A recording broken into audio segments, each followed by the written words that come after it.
जय जोहार दोस्तों, मैं रविशंकर यादव स्वागत करता हूं आप सभी का हमारे यूट्यूब चैनल पर। चलिए, हम लोग पढ़ रहे हैं अभी भारत की अर्थव्यवस्था, और भारत की अर्थव्यवस्था के अंतर्गत जो हमारा टॉपिक चल रहा है वो अभी क्या, बैंकिंग।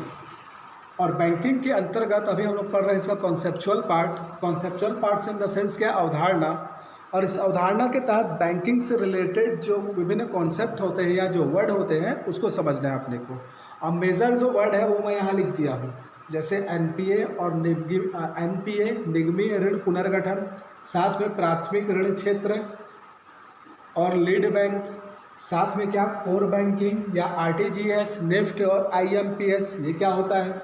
नैरो बैंकिंग और ब्रॉड बैंकिंग क्या होता है। बेसल नॉर्म्स क्या होता है। मुद्रा का मापन आरबीआई कैसे करती है, या फिर इसी में इस्लामिक बैंक क्या होता है,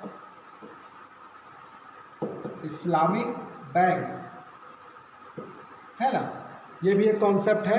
तो इनकी हम लोग बात कर रहे हैं अभी। लास्ट वीडियोस में ये एनपीए क्या होता है इस चीज़ को हम लोगों ने पढ़ लिया है, ठीक है। चलिए आगे बात करते हैं, आगे बढ़ते हैं। अब क्या होता है देखते हैं हम लोग। प्राथमिक क्षेत्र ऋण,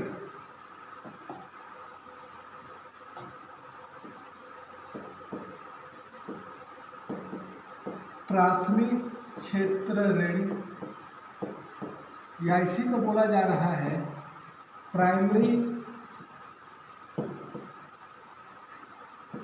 या फिर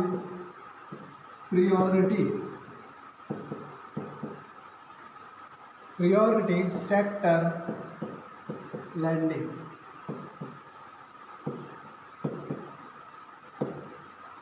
इस शब्द का इस्तेमाल मैं वित्तीय समावेशन के प्रयास में कर चुका हूँ कि प्राथमिक क्षेत्र की अवधारणा लाई गई करके वित्तीय समावेशन हेतु, है ना। तो समझिए ये होता क्या है। चलिए देखो, इसमें एक शब्द है प्राथमिक क्षेत्र और दूसरा क्या, ऋण, ठीक है। तो आरबीआई के द्वारा क्या किया गया है, कुछ क्षेत्रों को प्राथमिक क्षेत्र घोषित कर दिया है, ठीक है। कुछ क्षेत्रों को प्राथमिक क्षेत्र घोषित कर दिया है, जैसे कि क्या बोला गया है, ये क्षेत्र क्या क्या है इसमें, कृषि,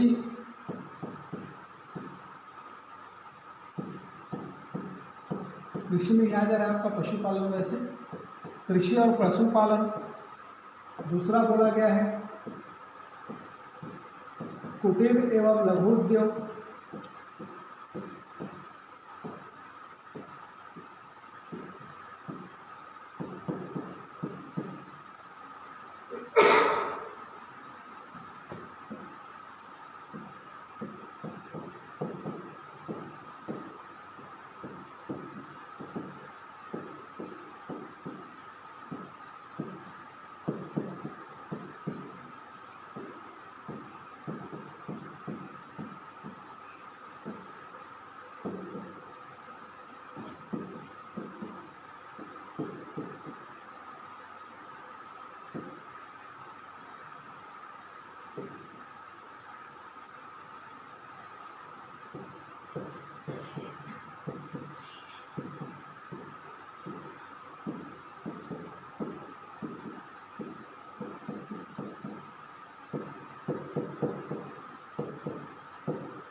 चलिए। तो मैं क्या बोला, आरबीआई के द्वारा क्या किया गया है, इन क्षेत्रों को प्राथमिक क्षेत्र माना गया है। कौन कौन सा क्षेत्र, कृषि और पशुपालन, कुटीर एवं लघु उद्योग, है ना, साथ में खाद्य प्रसंस्करण उद्योग, और क्या, एसटी एससी माइनॉरिटी और फीमेल्स, और साथ में क्या बोला गया, सामाजिक बुनियादी ढांचा का क्षेत्र, ढांचा क्षेत्र, ठीक है। तो इनको क्या माना गया है, प्राथमिक क्षेत्र माना गया है। और बोला गया है कि वित्तीय समावेशन तब तक नहीं माना जाएगा जब तक इन क्षेत्रों को ऋण नहीं मिलता, है ना। और बोला क्या गया इस क्षेत्र के अंतर्गत, तो वित्तीय समावेशन हेतु कुछ क्षेत्रों को प्राथमिक क्षेत्र के रूप में डिफाइन कर दिया गया आरबीआई के द्वारा। ये प्राथमिक क्षेत्र डिफाइन किसके द्वारा किया गया है, आरबीआई के द्वारा। और बोला गया कि बैंकों को, किसको बोला गया, जितने भी कॉमर्शियल बैंक हैं, कॉमर्शियल बैंक प्लस ऐसे विदेशी बैंक, ऐसे विदेशी बैंक जिनकी 20 से अधिक शाखाएं भारत में कार्यरत है, 20 से या 20 से अधिक शाखा, ठीक है, 20 से अधिक शाखाएं भारत में कार्यरत है। समझिए बात को, क्या बोल रहा हूँ मैं, भारत में कार्यरत। तो क्या बोला गया आरबीआई के द्वारा, भारत में स्थित सभी वाणिज्यिक बैंक और ऐसे विदेशी बैंक जिनकी 20 या उससे अधिक शाखाएं भारत में कार्यरत हैं, इनको, ये समस्त भारत के वाणिज्यिक बैंकों को और वह सभी विदेशी बैंक जिनकी 20 से अधिक शाखाएं भारत में कार्यरत हैं, इनको अपने कुल ऋण का इस कुल ऋण का 40% इनको देना है। बात समझ में आ रहा है क्या बोल रहा हूँ? इसी को बोला गया है प्राथमिक क्षेत्र ऋण, प्राइमरी या पीरियोडिक सेक्टर लैंडिंग। मतलब वाणिज्यिक बैंक और वह विदेशी बैंक जिनके 20 या उससे अधिक शाखाएं भारत में हैं, इनको अपने द्वारा दिया गया कुल ऋण का, जितना भी ऋण वो दे रहे हैं, उस टोटल ऋण का 40% इनको देना है, याद रखिएगा। और इस 40% को भी डिवाइड किया गया है। क्या बोला गया है? इस 40% में का 18% जो होगा, 18% किसको जाएगा? वो कृषि क्षेत्र को जाएगा। और इस 18% में से 8% किसको जाएगा? तो भूमिहीन और सीमांत किसानों को। किसको जाएगा? भूमिहीन और सीमांत किसानों को। तो याद रखिएगा, क्या बोला गया? सीमांत किसानों को। बात समझिए मैं क्या बोल रहा हूं। तो ये प्राथमिक क्षेत्र हो गए और इन क्षेत्रों को बैंक अपने कुल ऋण का 40% इन्हीं क्षेत्र को देंगे और इस 40% में से भी 18% कृषि क्षेत्र को दिया जाएगा और उस 18 से 8% किसको मिलेगा? भूमिहीन और सीमांत किसानों को। तो ये कौन देंगे? सभी वाणिज्यिक बैंक जो भारत में कार्यरत हैं, कॉमर्शियल बैंक है ना, मैं लिखा हूँ सी, ये क्या लिखा गया है तो जो भी होगा, क्या कॉमर्शियल बैंक, सभी वाणिज्यिक बैंक और साथ में कौन? ऐसे विदेशी बैंक जिनकी 20 या उससे अधिक शाखा भारत में कार्यरत है। ठीक, अब एक बात बताओ, ऐसी विदेशी शाखा, ऐसे विदेशी बैंक जिनकी 20 से कम शाखा भारत में कार्यरत है, वो क्या करेंगे? बात समझ रहे हो? जिनकी 20 से कम शाखा भारत में कार्यरत है वो क्या करेंगे? तो उनके लिए बोला गया कि भाई ऐसे बैंकों को क्या करना पड़ेगा? अपना 32%। बात समझ रहा हूँ मैं क्या बोल रहा हूँ? क्यों 32% आ रहा है?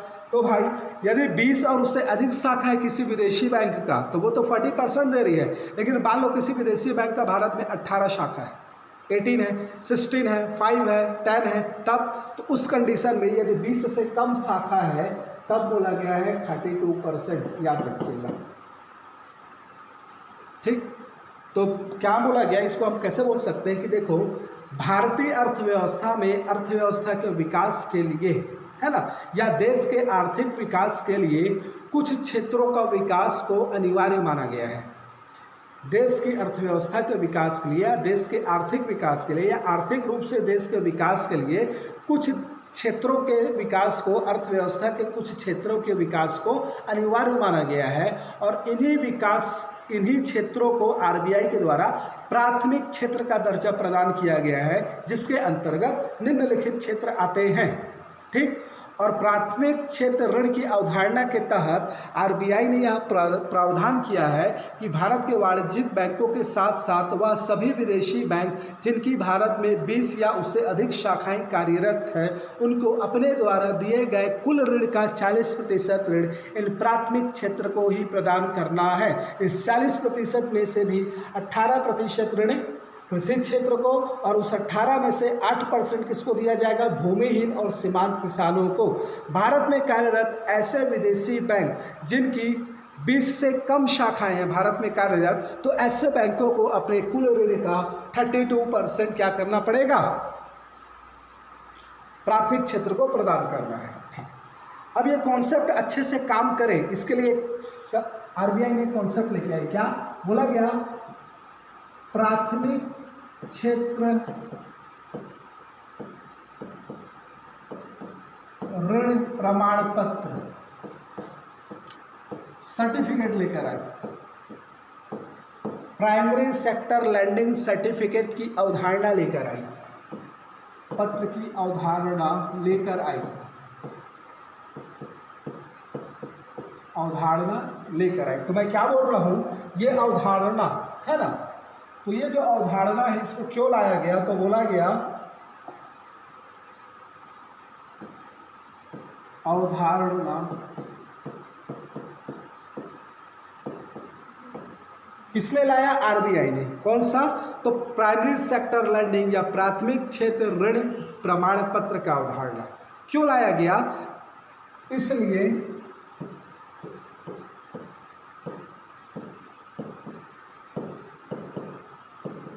ताकि प्राथमिक क्षेत्र ऋण की अवधारणा बेहतर ढंग से लागू हो, बेहतर ढंग से क्या हो, लागू हो।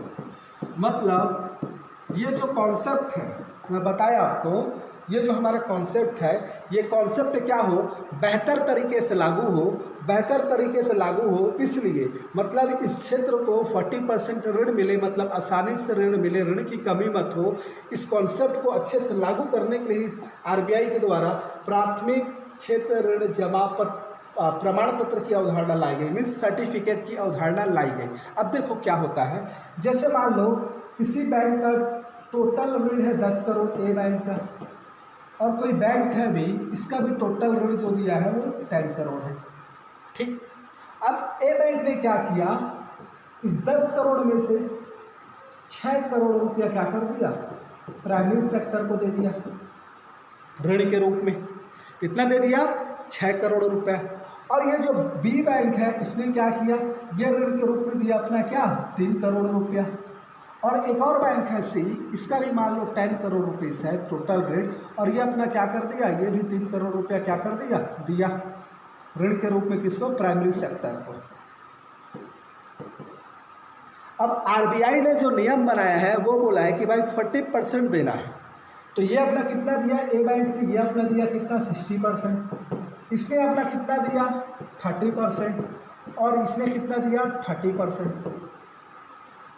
अब यहाँ पर देखो आरबीआई के नॉर्म्स को या प्राइमरी सेक्टर लैंडिंग्स के मानक को पूरा कौन कर रहा है, ए बैंक कर रहा है। इसने अपना बल्कि मानक से अधिक दे दिया लोगों को, उस क्षेत्र को पर्टिकुलर को, लेकिन इन्होंने क्या किया, 10% की कमी है, ठीक है।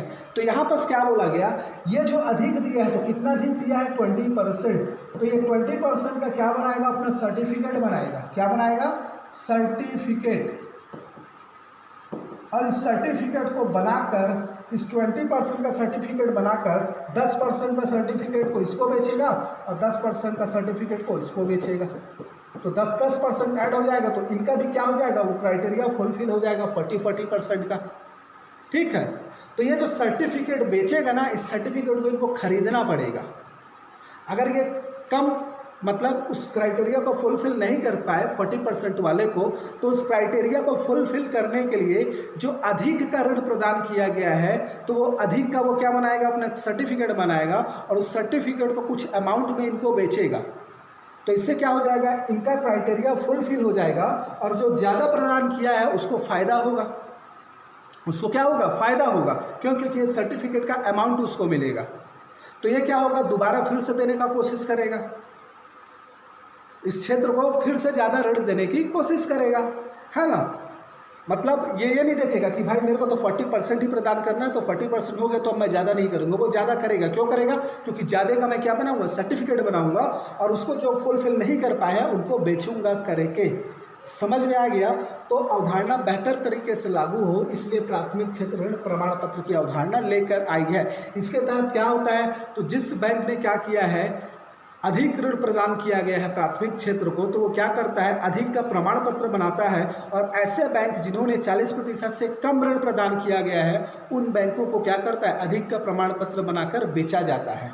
इससे क्या होता है, जो अधिक ऋण प्रदान किया गया है उस बैंकों को लाभ की प्राप्ति होती है, और जबकि ऐसे बैंक जिन्होंने कम का ऋण प्रदान किया है 40% से कम का, उनका भी क्राइटेरिया क्या हो जाता है, फुलफिल हो जाता है। तो 10% में से कमी है तो 10% का प्रमाण पत्र इससे खरीद लेगा। तो इसको क्या मिल गया, इसका क्राइटेरिया फुलफिल हो गया। लेकिन इसको क्या हुआ, तो इसको फायदा हो गया और अतिरिक्त पैसा मिला इस सर्टिफिकेट का। तो पैसा मिला है तो इसका लाभ हुआ है ना, तो तो ये क्या करेगा, नेक्स्ट बार भी ज़्यादा प्रदान करेगा, और ये कॉन्सेप्ट की वजह से अन्य बैंक भी होंगे वो भी क्या करेंगे, ज़्यादा प्रदान करेंगे, और खरीदी बिक्री होते रहती है। ठीक है, और याद रखिएगा ये जो प्राथमिक क्षेत्र ऋण प्रमाण पत्र है, इसी खरीदी के लिए आरबीआई ने एक प्लेटफॉर्म बनाया है। इस प्लेटफॉर्म का नाम है ई कुबेर। क्या, ई कुबेर। तो ई कुबेर में इसकी खरीदी बिक्री होती है। बात क्लियर, यही है आपका क्या, प्राइमरी सेक्टर लैंडिंग का कॉन्सेप्ट है ना, वित्तीय समावेशन की दृष्टि से मस्ट इम्पॉर्टेंट कॉन्सेप्ट है ना। फाइनेंशियल इंक्लूजन के लिए इसको आरबीआई ने क्या किया है, इस अवधारणा को लेकर आई है। चलिए ठीक है, तो अभी हमने क्या देखा, हमने ये देख लिया क्या, प्राथमिक क्षेत्र। अब इसी के साथ जुड़ा है लीड बैंक। आप याद करो जब हम लोग पढ़ रहे थे वित्तीय समावेशन, तो वहाँ मैं लीड बैंक की अवधारणा भी बताया था। ठीक है, लीड बैंक या हिंदी में इसको क्या बोला गया है, अग्रणी बैंक। अग्रणी बैंक या फिर क्या, लीड बैंक। इसकी अवधारणा आरबीआई ने इस अवधारणा को, लीड बैंक की अवधारणा 1969 में लेकर आई। कब लेकर आई, तो 1969 में लेकर आए आरबीआई ने लीड बैंक की अवधारणा। ठीक है, अब इस अवधारणा के तहत क्या बोला आरबीआई ने, तो सिंपल सी बात समझिएगा, बोला गया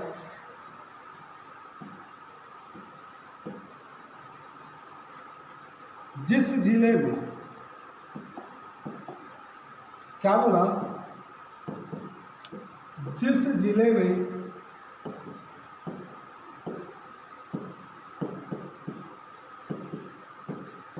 जिस बैंक की सबसे अधिक शाखा होगी, जिस बैंक की सबसे अधिक शाखा होगी,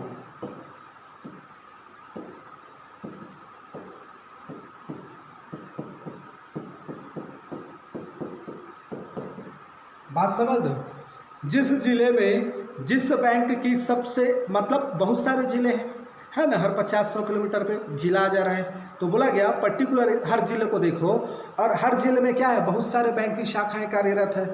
तो जिस जिस जिले में जिस जिस बैंक की शाखा सबसे ज़्यादा है ना, तो मैं क्या बोला, जिस जिले में जिस बैंक की शाखा जिस बैंक की शाखा, या ठीक है शाखा वहाँ लिखा गया है, जिस बैंक की सबसे अधिक शाखा कार्यरत है, जिस बैंक की सबसे अधिक शाखा कार्यरत होगी,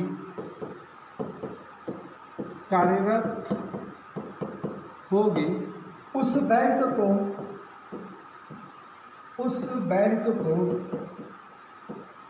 बैंक को उस जिले के संदर्भ में, उस जिले के संदर्भ में अग्रणी बैंक कहा जाएगा। बस यही और कुछ नहीं, अग्रणी बैंक कहा जाएगा। तो बात समझ रहे हो मैं क्या बोल रहा हूँ, मतलब जिस जिले में जिस बैंक की सबसे ज़्यादा शाखाएं कार्यरत होगी, उसी बैंक को उस जिले के संदर्भ में क्या बोला जाएगा, उस जिले के लिए अग्रणी बैंक कहा जाएगा। ठीक, और इस अग्रणी बैंक का काम क्या होगा, तो अग्रणी बैंक का, अब इसको लिख लेना, मैं लिख नहीं रहा हूँ, बोल दे रहा हूँ, इस अग्रणी बैंक का यह कर्तव्य होगा कि उस जिले के सभी निवासियों तक बैंकिंग सुविधा की पहुँच सुनिश्चित हो। तो क्या बोला जा रहा है, इस अग्रणी बैंक का ही कर्तव्य होगा, क्या कर्तव्य होगा, तो उस जिले के सभी निवासियों तक, प्रत्येक निवासियों तक बैंकिंग सुविधा की पहुंच सुनिश्चित हो। ठीक है, तो अग्रणी बैंक का काम है क्या, कि सभी लोगों तक बैंकिंग की सुविधा पहुंचे उस ज़िले में। और अग्रणी बैंक बोला किसको जाएगा, तो उस ज़िले में सबसे ज़्यादा जिस बैंक की शाखाएं कार्यरत है, ब्रांचेस है, उसी बैंक को उस ज़िले के संदर्भ में क्या बोल दिया जाएगा, अग्रणी बैंक कहा जाएगा। बात क्लियर, ठीक। तो ये क्या हो गया, हमारा अग्रणी बैंक की अवधारणा हो गई। नेक्स्ट है हमारा कोर बैंकिंग, आरटीजीएस और एमपीपीएस। चलो इसको समझते हैं।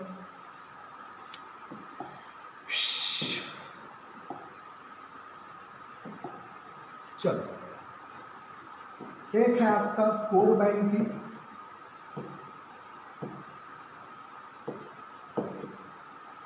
नेक्स्ट है आपका क्या, आरटीजीएस,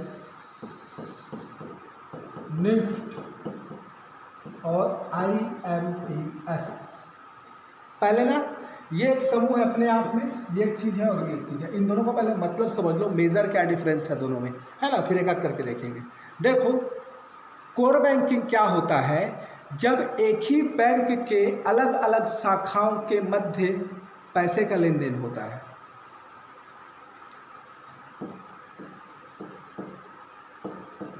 एक ही बैंक के अलग अलग शाखाओं के मध्य,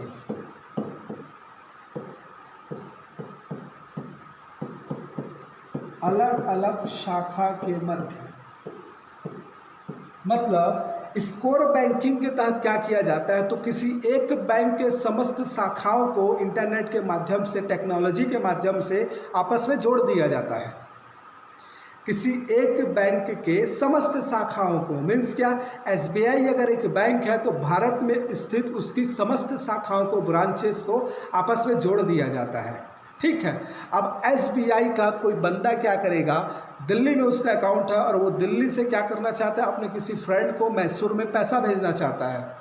ठीक है, तो दिल्ली के एसबीआई में जाकर पैसा जमा करेगा, तो वो एसबीआई क्या करेगा, मैसूर में स्थित उसके दोस्त का जो एसबीआई अकाउंट है मैसूर का, उसके अकाउंट में पैसा डाला जाएगा।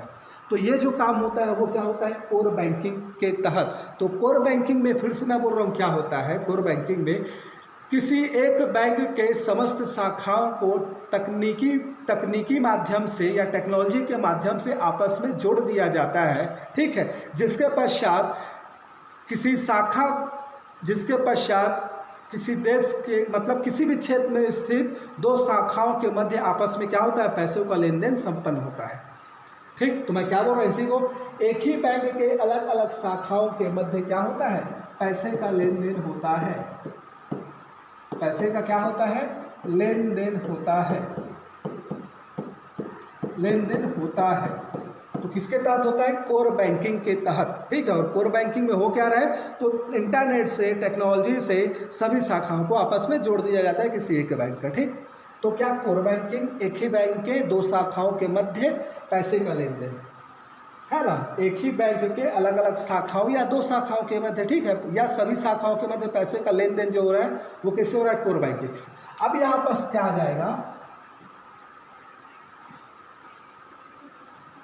अलग अलग बैंक की, यही चीज जो हो रहा है, अलग अलग बैंक के मध्य, अलग अलग बैंक के शाखाओं के मध्य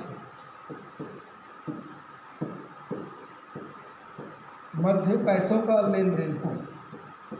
जैसे मेरा अकाउंट है एसबीआई का और मैं अपना पैसा ट्रांसफ़र करना चाहता हूँ अपने एसबीआई अकाउंट से जाकर पीएनबी में, पंजाब नेशनल बैंक के मेरे दोस्त के अकाउंट में, तब वो पैसा जो ट्रांसफ़र होगा वो किसके तहत होगा, इन तीनों के तहत होगा। ये तीनों के तहत ही होगा। अब इन तीनों में डिफरेंस क्या है उसकी बात हम करेंगे अभी।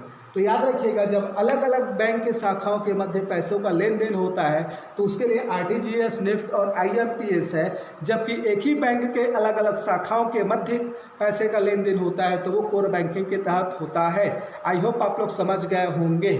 ठीक है, तो कोर बैंकिंग में पहले ये लिख देंगे हम क्या, कि इसके तहत क्या किया जाता है, एक बैंक के समस्त शाखाओं को तकनीकी के माध्यम से आपस में जोड़ दिया जाता है। उसके बाद एक ही बैंक के अलग अलग शाखाओं के मध्य पैसों का लेन देन किया जाता है, या मतलब अलग अलग शाखाओं के बीच खातों के माध्यम से पैसों का लेन देन किया जाता है, बैंक अकाउंट के माध्यम से।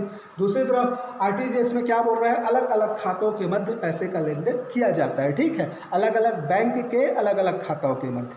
ठीक, तो अलग अलग बैंक हैं तो ये तीन, एक ही बैंक के अलग अलग शाखा है तो ये बात क्लियर। अब चलो थोड़ा आगे बढ़ते हैं। ये आरटीजीएस क्या है, इसी में थोड़ा सा और देख लो, उसके बाद बात करेंगे। ठीक है, तो अलग अलग शाखाओं के मध्य, तो याद रखिएगा ये आरटीजीएस, इसको मैं थोड़ा सा ये वाला कॉन्सेप्ट को मिटा रहा हूँ, यहाँ पर सिर्फ फुल फॉर्म वगैरह लिख देता हूँ, बाकी चीज़ हम नेक्स्ट स्लाइड में देखेंगे। तो ये जो हमारा आरटीजीएस होता है इसका फुल फॉर्म क्या होता है, तो real time gross settlement. Gross settlement, national electronic fund transfer, immediate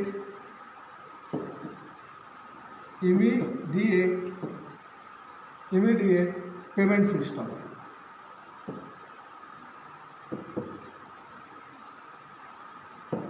याद रखिएगा। तो मैं क्या बोला? Real time gross settlement, RTGS का full form, national economic electronic fund transfer, national electronic fund transfer NEFT का, इमीडिएट पेमेंट सिस्टम। ठीक, चलिए याद रखिएगा। ये जो फर्स्ट टू हैं आरटीजीएस और निफ्ट, इन दोनों की सुविधा आरबीआई प्रदान करता है, आरबीआई प्रदान करता है। तो याद रखिएगा आरटीजीएस और निफ्ट की सुविधा आरबीआई प्रदान करता है, आरटीजीएस और निफ्ट की सुविधा आरबीआई प्रदान करता है, जबकि इमीडिएट पेमेंट सिस्टम इसकी सुविधा national payment corporation of India प्रदान करता है। लिख लीजिएगा, इसकी सुविधा कौन प्रदान करता है? National payment corporation of India.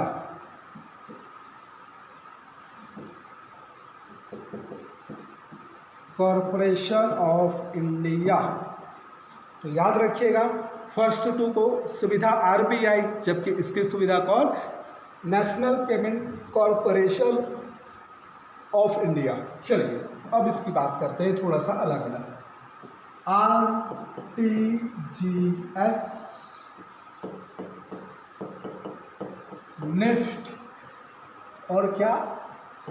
IMPS, immediate payment service. मैं क्या बोला? अलग अलग बैंक के अलग अलग खाताओं के मध्य या शाखाओं के मध्य पैसे का लेन देन इसके माध्यम से होता है। ठीक है, तो आरटीजीएस के तहत 2 लाख से अधिक की राशि का होता है, 2 लाख से अधिक की राशि का लेन देन, 2 लाख तक की राशि का,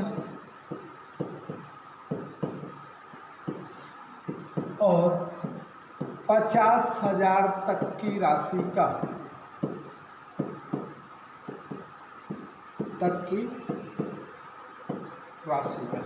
ठीक। ये 2 लाख राशि का इसका निपटारा जो होता है, लेन देन होता है, इसका लेन देन प्रत्येक घंटे में होता है। मतलब आपने डाल दिया पेमेंट, ट्रांसफ़र करने के लिए आवेदन दिया, तो प्रत्येक घंटे में इसका क्या होगा? निपटारा होगा। प्रत्येक घंटे में लेन देन होता है इसमें, या निपटारा मैं बोल रहा हूँ, ठीक है, निपटारा होता है। बात समझ लो ना क्या बोल रहा हूँ? मतलब आवेदन जितना भी जा रहा है निफ्ट के पास, वो एक एक घंटे में एक बार खुलता है, निफ्ट जितना आवेदन रहता है उसको क्लियर करता है, फिर बंद हो जाता है, फिर आफ्टर 1 आवर फिर खुलेगा, फिर जितना आवेदन आया रहेगा, कितना कितना कहाँ कहाँ ट्रांसफ़र करना है करेगा, फिर बंद हो जाएगा। ऐसे इसी चीज़ को बोला जाए। प्रत्येक घंटे में क्या किया जाता है? इसकी सुविधा जो होती है ये 24/7 होती है, मतलब 24 घंटे हफ्ते में 7 दिन ये सुविधा देता है। जबकि इसकी बात करें तो ये क्या होता है? ये बैंकिंग आवर में, मतलब जब तक बैंक खुला रहता है तो बैंकिंग समय में ही यह सुविधा प्रदान होती है। समझ में आ रहा है? यह सुविधा प्रदान होती है। और याद रखिएगा इस पर अधिकतम सीमा कितना? अधिकतम सीमा, इसकी अधिकतम सीमा क्या होगी? 2 लाख से। तो आरबीआई ने कोई अधिकतम सीमा निर्धारित नहीं किया है, आरबीआई ने अधिकतम सीमा निर्धारित नहीं किया है, लेकिन बैंक चाहे तो कर सकती है। मीन्स जो बैंक है, जिस बैंक में आप डाल रहे हो कि भाई मेरे को मनी ट्रांसफ़र करना है, वो चाहे तो कर सकती है, लेकिन आरबीआई ने अधिकतम सीमा निर्धारित नहीं किया है। तो याद रखिएगा 2 लाख से अधिक की राशि, 2 लाख तक और 50,000 तक कार्यालय किस समय में ट्रांसफ़र होता है, प्रत्येक घंटे में निपटारा होता है, 24/7 होता है। अधिकतम सीमा आरबीआई ने निर्धारित नहीं किया है, बैंक चाहे तो अधिकतम सीमा निर्धारित कर सकती है। तो इस तरीके से हम लोगों ने अभी समझा क्या, तो हम लोगों ने देखा प्राथमिक क्षेत्र ऋण, लीड बैंक और कोर बैंकिंग, आरटीजीएस, निफ्ट और आईएमपीएस। ठीक है, अब हमारा जो नेक्स्ट कॉन्सेप्ट है narrow banking, broad banking, Islamic bank, Basel norms और मुद्रा का मापन। नेक्स्ट वीडियो में मैं लेकर आऊँगा इन सब कॉन्सेप्ट को। ठीक है, एक आध वीडियो में इनको भी ले आएंगे। इस तरीके से बैंकिंग का टॉपिक कंप्लीट हो जाएगा। उसके बाद जो हमारा नेक्स्ट बचा है 1-2 टॉपिक हमारा भुगतान संतुलन और मनी मार्केट, कैपिटल मार्केट, उसकी बात करेंगे। चलिए मिलते हैं नेक्स्ट वीडियो के साथ फिर।